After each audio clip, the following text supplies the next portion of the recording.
TV, forever on fire.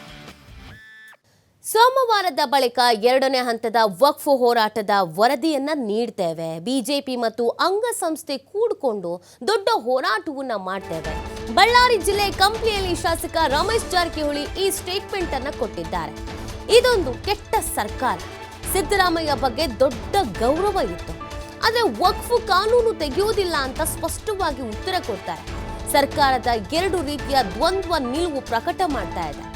ಇದು ಚುನಾವಣಾ ನಿಮಿತ್ತ ಮಾಡಿರೋ ಹೋರಾಟ ಅಲ್ಲ ಅಂತ ಜಾರಕಿಹೊಳಿ ಹೇಳಿದ್ದಾರೆ. ಎರಡನೇ ಹಂತದ ವಕ್ಫ್ ಹೋರಾಟದ ವಿಚಾರಕ್ಕೆ ಸಂಬಂಧಪಟ್ಟಂತೆಗೆ ರಮೇಶ್ ಜಾರಕಿಹೊಳಿ ಈ ಒಂದು ಸ್ಟೇಟ್ಮೆಂಟ್ ಅನ್ನ ಕೊಟ್ಟಿರುವಂತದ್ದು. ಅದರ ಜೊತೆಗೆ ಕಾಂಗ್ರೆಸ್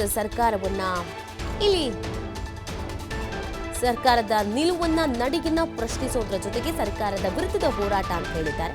ಜೊತೆಗೆ ಸಿದ್ದರಾಮಯ್ಯನವರ ಬಗ್ಗೆಯೂ ಕೂಡ ಮಾತನಾಡಿದ್ದಾರೆ. ಅವ್ರ ಬಗ್ಗೆ ಒಂದು ಒಳ್ಳೆ ಗೌರವ ಇತ್ತು, ಆದರೆ ವಕ್ಫ್ ವಿಚಾರದಲ್ಲಿ ಒಂದು ಸ್ಪಷ್ಟ ನಿರ್ಧಾರವನ್ನು ತಿಳಿಸ್ಬಿಟ್ಟಿದ್ದಾರೆ.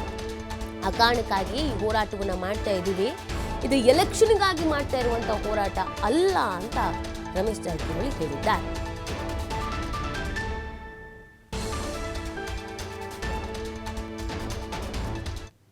ನಿರ್ಣಯದಲ್ಲಿ ಎಲ್ಲ ಒಂದು ಕೆಟ್ಟ ಸರ್ಕಾರ. ಯಾಕಂದ್ರೆ ಮೊನ್ನೆ ಅಧಿವೇಶನದಲ್ಲಿ ಹೋರಾಟ ಮಾಡಿದ ನಂತರ ಸಿದ್ದರಾಮಯ್ಯ ಬಗ್ಗೆ ಬಹಳ ಗೌರವ ಇತ್ತು.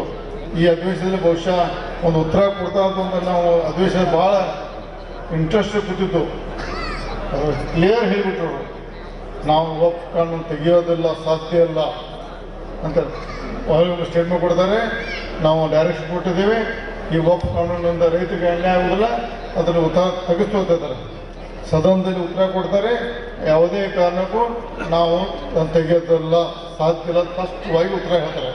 ಈಗ ಎರಡು ಮುಖ ಸರ್ಕಾರಕ್ಕೆ ಇದು ಭಾಳ ಅಪಾಯಕಾರಿ. ಮುಂದಿನ ದಿನದಲ್ಲಿ ನಾವು ಮುಂದೆ ಇನ್ನೊಂದು 2 ದಿನದಲ್ಲಿ ಚುನಾವಣೆ ಅಪೋಸ್ ಮಾಡ್ತಾರೆ. ಇನ್ನು 3.5 ವರ್ಷದ ಎಲೆಕ್ಷನ್. ರೈತರಿಗೆ, ಮೊಟ್ಟಮಾನ್ಯರಿಗೆ, ಸರ್ಕಾರ ಜಮೀನಿಗೆ ಪ್ರತಿಯೊಂದು ವಿಷಯದಲ್ಲಿ ಮುಂದಿನ ದಿನದಲ್ಲಿ ಎಲ್ಲ ಒಂದು ಕೆಟ್ಟ ಸರ್ಕಾರ. ಯಾಕಂದ್ರೆ ಮೊನ್ನೆ ಅಧಿವೇಶನದಲ್ಲಿ ಹೋರಾಟ ಮಾಡಿದ ನಂತರ ಸಿದ್ದರಾಮಯ್ಯ ಬಗ್ಗೆ ಬಹಳ ಗೌರವ ಇತ್ತು. ಈ ಅಧಿವೇಶನದಲ್ಲಿ ಬಹುಶಃ ಒಂದು ಉತ್ತರ ಕೊಡ್ತಾ ಅಂತ ನಾವು ಅಧಿವೇಶನ ಬಹಳ ಇಂಟ್ರೆಸ್ಟ್ ಕೂತಿತ್ತು.